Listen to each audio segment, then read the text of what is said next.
जिससे भय हम मानते वही है रक्षाधार, लीला तेरी अद्भुत प्रभु, तेरा नहीं है पार। नमस्कार, मेरा नाम है दिनकर भारती और एक छोटी सी कहानी आज आपके साथ में शेयर करना चाहता हूँ। कहानी है एक गरीब किसान परिवार की, जिसके परिवार में पति पत्नी और एक छोटा सा बच्चा रहा करता था। एक दिन किसान को अपने खेत में एक नेवले का छोटा सा असहाय बच्चा मिला। किसान को उस पर दया आ गई और वो उसे उठाकर अपने घर ले आए और उसे अपने बच्चे की तरह पालने लगे। 3-4 महीनों में नेवले का बच्चा बहुत ही बड़ा हो गया और बिल्कुल वयस्क नेवला बन गया और पूरे घर में उछल कूद करने लगा। लेकिन उसकी इसी उछल कूद को देखकर किसान महिला जो थी, उसे बहुत ही डर लगा रहता था कि कहीं ये मेरे बच्चे को नुकसान ना पहुंचा दे।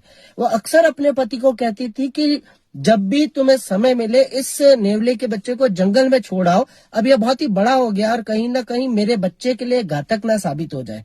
और किसान कहता था कि अब तक अगर इसने हमारे बच्चे को कोई नुकसान नहीं पहुंचाया तो आगे भी ये नहीं पहुंचाएगा, तुम निश्चिंत रहो।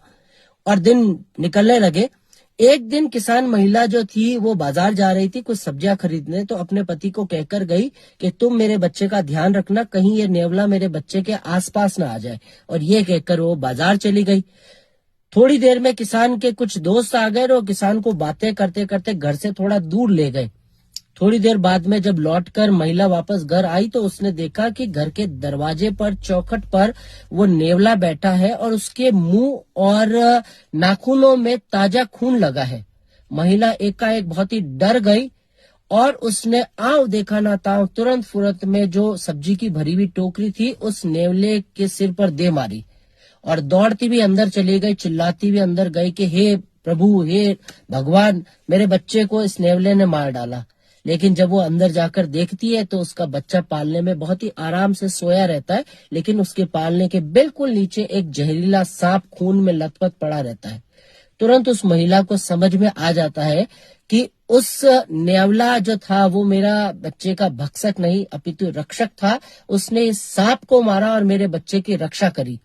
वो रोती हुई और पछतावा करती हुई वापस घर के बाहर गई, लेकिन उसने देखा कि नेवला अपनी अंतिम सांसें ले रहा था। ये सब कुछ हमारी जिंदगी में भी तो होता है।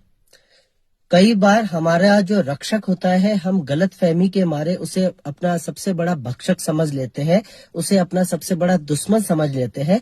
जैसे कि हमारे माता पिता, हमारे दादा दादी और हमारे गुरुजन, कई बार वे हमें बहुत ही ज्यादा रोक टोक करते हैं और उनका रोकना टोकना हमें बहुत बुरा लगता है। लेकिन उनका रोकना टोकना ही कहीं ना कहीं हमारे लिए एक बहुत बड़ी सुरक्षा कवच है। जिस दिन वे आपके साथ नहीं रहेंगे आपको पछतावा होगा, मन में ये लगेगा कि वे जब तक थे तब तक हम सुरक्षित थे, सुरक्षित हाथों में थे।